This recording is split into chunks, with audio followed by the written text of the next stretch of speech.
Way before we had those photorealistic race and simulation games from the likes of Gran Turismo or even Forza, we had Lotus Spirit Turbo Challenge. This was the early 1990s version of those games that totally blew away with visuals that looked gorgeous at the time, and providing you were playing through a good monitor of course, then my friends, you were absolutely living the dream. The first game in the series, simply being titled as Lotus Spirit Turbo Challenge, was a big hit when it arrived for both Atari ST and Amiga computers. Then in 1991 the sequel Lotus Turbo Challenge 2 came along, again a massive success, but this video is actually taking a look and ranking the third and final game that released in 1992. This is Lotus III, the Ultimate Challenge. The entire trilogy came to us by the legendary Gremlin Graphics. This particular game has always been a personal favourite in the trilogy and is pretty much well loved amongst retro gaming fans today, as well as the other two racers in this series. Now I think it goes without saying, Lotus was partially inspired by Outrun, and I say this for the simple fact, and particularly in this first game, that before races begin, we are presented with a CD system in which we can select which music we listen to as we race. Sure, this isn't as iconic as the tunes from Outrun, but nevertheless for their time these were very nicely constructed soundtracks to race with, and remember the early 90s was known for its techno and dance music, hence why we get a similar sound in this game at times. What makes Lotus have a little more substance than its typical run-of-the-mill racing game is firstly the visuals and music, which goes without saying. So we got a few different versions of Lotus 3 today, and I'm going to rank from worst to best the very best version of the very awesome Gremlin Graphics 1992 release of Lotus 3, the Ultimate Challenge.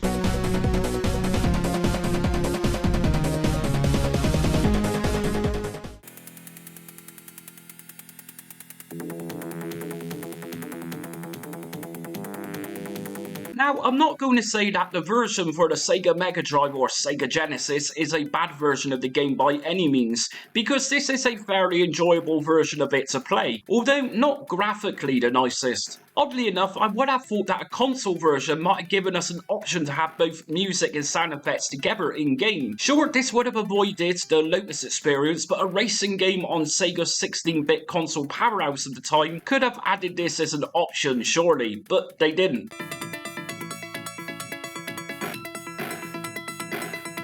Electronic Arts ported this and released it as Lotus 2 Rex in 1993. Now, you might consider this as a little strange. Why on earth is the third game in this trilogy known as a sequel for the Mega Drive and Genesis? Well, to be honest, we really don't know. But as computer users, we were praising the third game at the time. The console world then was celebrating this sequel, which is identical in terms of gameplay. In fact, no doubt about it, this is Lotus 3. It's just named as Lotus 2.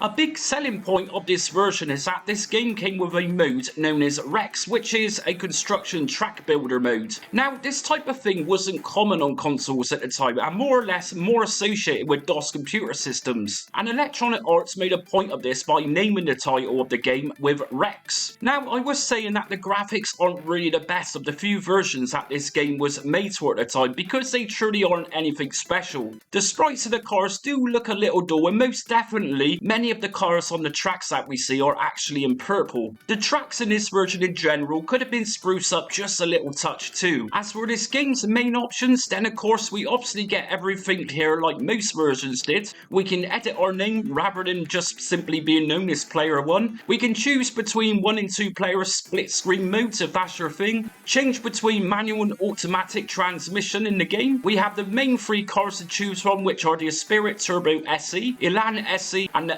M200. Now, as I said for the visual side of things with this Mega Drive and Genesis release, I can also say equally that the music itself isn't brilliant, and especially for a console like this one.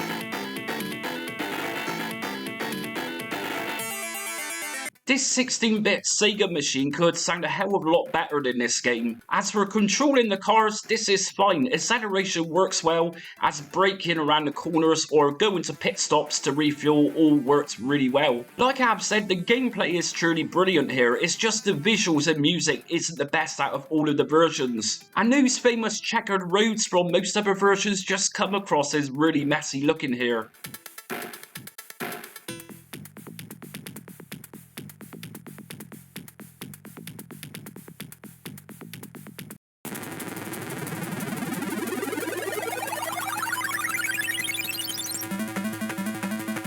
Now, this is a little more like Lotus 3. In fact, this Atari ST 1992 release is actually called Lotus 3 The Ultimate Challenge 2. One huge and recognisable difference here in comparison with the Mega Drive and Genesis version is that this version's clarity and definition of sprites and graphics. I mean, this really looks like a huge upgrade, which is surprising. And you can probably see now why I criticised the visuals with the last version in this video. Something else which is hugely upgraded here is the quality of the music too.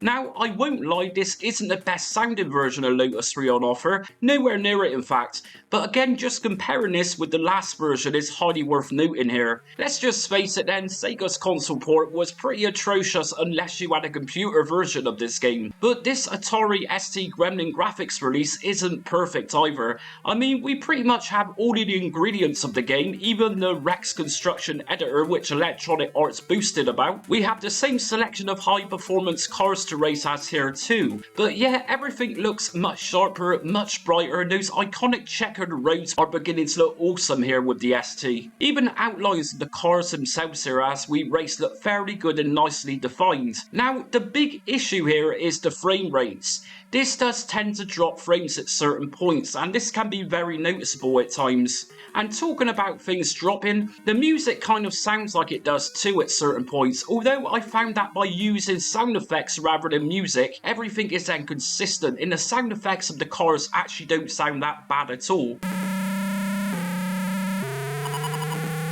As a game itself, this plays nicely apart from those frame drops, but just remember though that this was running from a stock Atari ST, nothing fancy with upgrades, and so for the performance we get here whilst we're speeding is fairly incredible, and the developers behind this version was quite likely very proud that they pulled this off for the Atari ST. It's not too often, and especially during my arcade port series and the numerous Atari ST games that I've covered, is it very often to see a stock ST play this good. One thing I'd like to add though is that during the second race, those tunnels are in there plenty here. As soon as we exit out of one tunnel, we go straight into another, and it looks pretty superb. Even Electronic Arts failed to add so many of these in their Mega Drive and Genesis versions. A seriously great version that sadly just suffers from the occasional frame drops.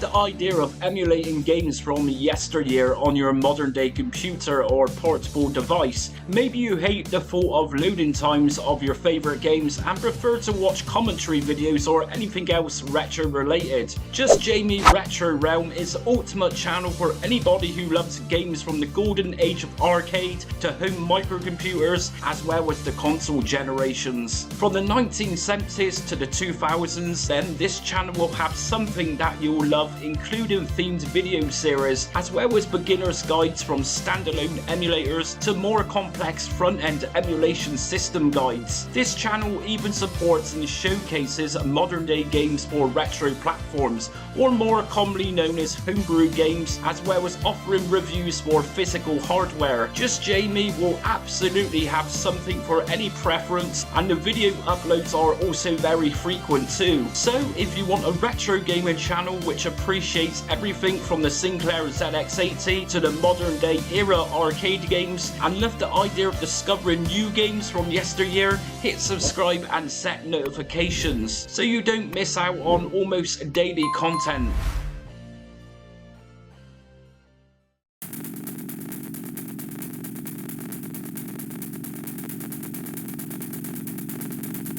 This is a little less talked about in the world of Lotus games. This is the MS-DOS version, which released way back in 1993. Now, if this version released a few years prior, it would have likely have ranked as one of the worst versions. But let's be honest, by 1993, PC gaming had really begun gaining momentum, and Lotus 3 Ultimate Challenge is a fine example of this. Now, granted, the Atari ST version did look slightly nicer than this, but this DOS game has no struggles at all running everything as has consistent speed and how it was supposed to be played. A game that glides along, and it really does show with this, especially when seeing hills come up and racing up and down them. This looks great here to see them appear without the stress of a CPU not handling it properly.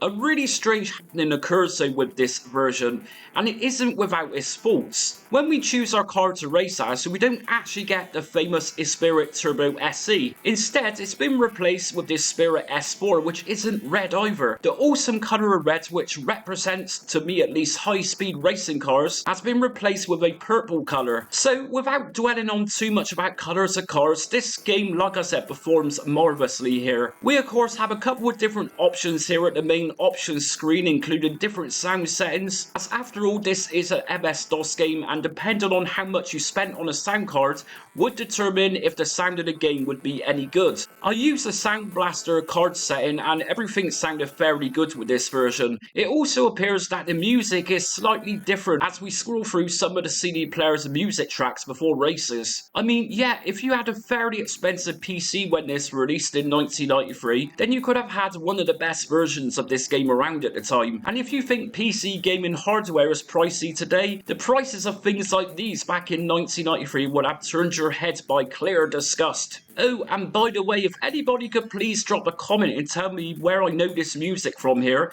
that would be very much appreciated. This tune has had me thinking for hours on end what else this is actually used in.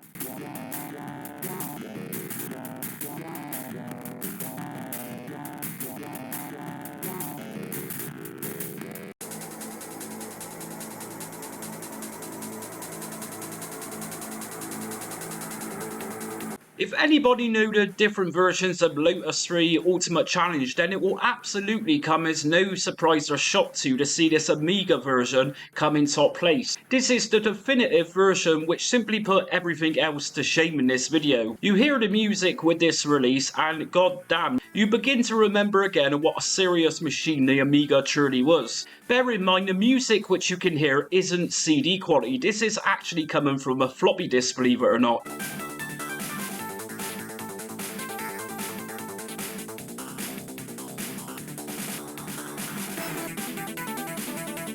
What else can I say about this technical masterpiece? It runs flawlessly, it looks awesome. I mean, the Amiga was built to run games like this, and to this level of greatness too. We have all three main cars in this version too, being the Spirit Turbo SE, the Elan SE, and also the M200. If you thought the MS-DOS version looked good for racing up and down hills, then this version made it a million times better. The speed of this version looks believable, and the controlling of the cars feels like there is some weight to them as we stir and break around corners. Those stages with wind blowing against us whilst out in the open, this doesn't feel so annoying with this version at all. It's more manageable to control, so to speak. I tested the sound effects throughout music, and the engine of the cars truly sounds stunning here. Well, as stunning as it could get for this game when it released alongside the Atari ST version back in '92.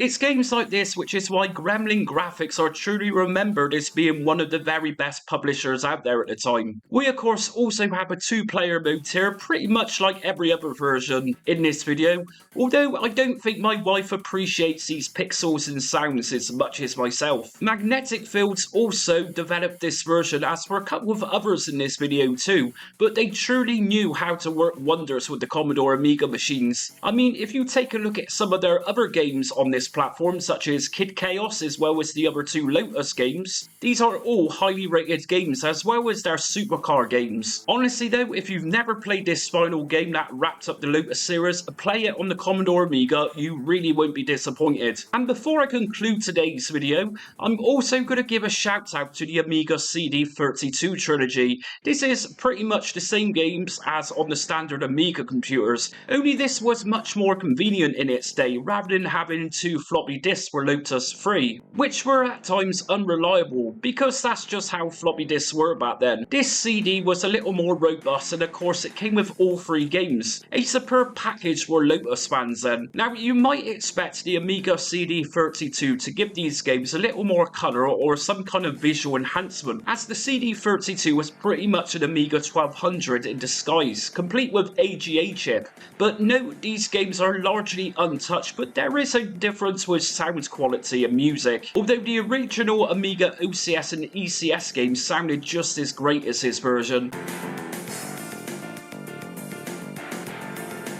In any ways, that's it for ranking all of the Lotus 3 Ultimate Challenge versions today. Which version would you have ranked in top spot? Do you agree with me that the Amiga was the absolute must for playing this game? Anyways, if you've been watching my arcade port series and you realise, of course, this game isn't an arcade port, I also cover non-arcade games being ranked, and I'm going to leave the playlist in the comments section. Anyways, as always, thanks for watching, and until next time, stay retro.